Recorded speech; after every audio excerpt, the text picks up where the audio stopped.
ακουστεί ο κρίκος.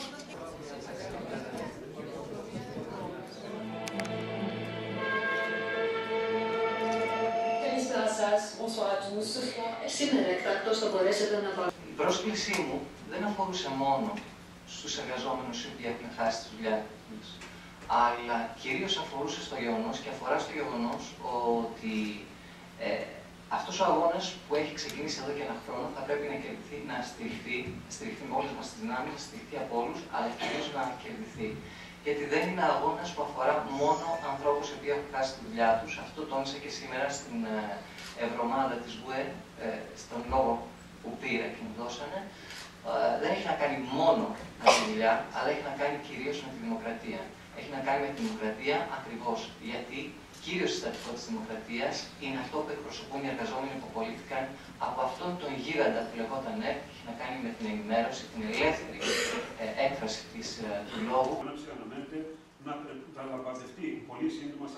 Η παρουσία όλων των ευρωβουλευτών και όχι μόνο των ευρωβουλευτών που ανήκουν στην ομάδα του ΓΟΕ, αλλά και άλλων Ελλήνων ευρωβουλευτών, καταδεικνύει ακριβώς αυτό που εδώ και 16 μήνες τονίζουμε στην ελληνική κοινωνία.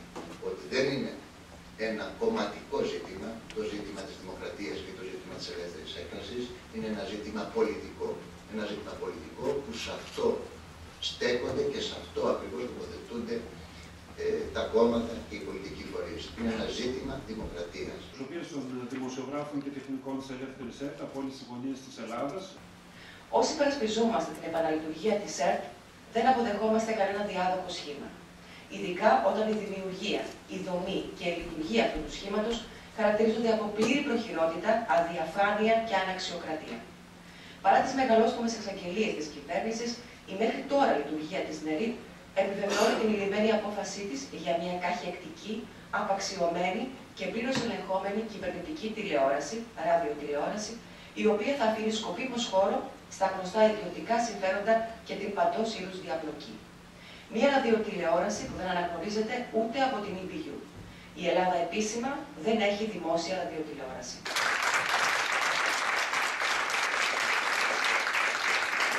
Από την έναρξη του μνημονιακού προγράμματος μέχρι σήμερα, έχει φύγει από το δημόσιο συνολικά περισσότερο από το 1 τρίτο των εργαζομένων που υπήρχαν το 2009. Συνεπώς, και έχει φύγει με φυσιολογικούς εντός εισαγωγικών τρόπους, δηλαδή με τις συνταξιοδοτήσεις και με την μη ανανέωση συμβάσεων ορισμένου χρόνου.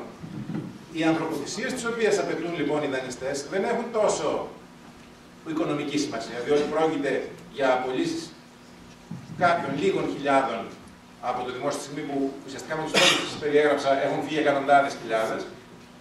Οι απολύσεις τις οποίες αξιώνουν οι δανειστές έχουν συμβολικό νόημα. Συμβολίζουν ουσιαστικά την υποταγή της Ελλάδας στις δικές τους νεοφιλελεύθερες ιδεολειψίες για λιγότερο και δήθεν καλύτερο κράτος.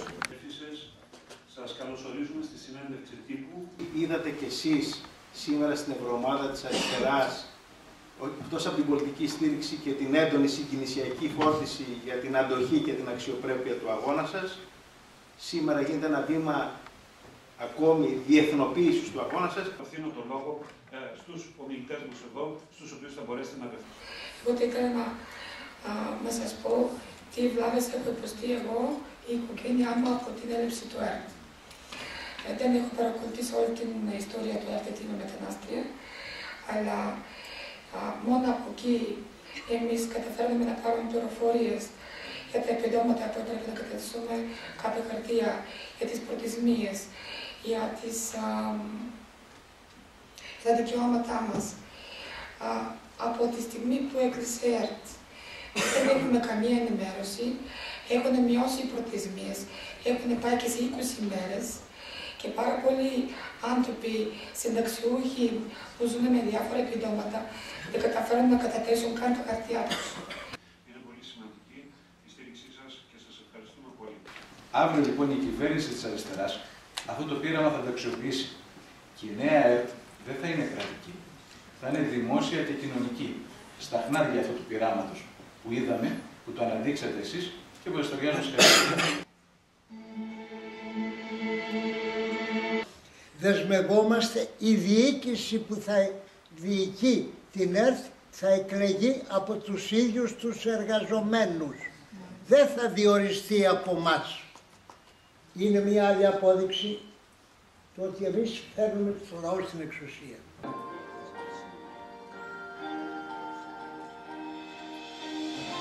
Να ευχαριστήσω όμως κυρίως όλους τους εργαζόμενους της ΕΡΤ που είναι σήμερα εδώ και που μας θυμίζουν ότι ο αγώνας δεν έχει τελειώσει. Ο αγώνας είναι διαρκής και ότι με τη δική τους φλόγα και τη δική τους φωτιά όλοι μαζί θα νικήσουμε. Όλοι μαζί ενωμένοι αυτόν τον αγώνα θα τον κερδίσουμε. Δεν έχει τελειώσει τίποτα. Σας ευχαριστώ πολύ.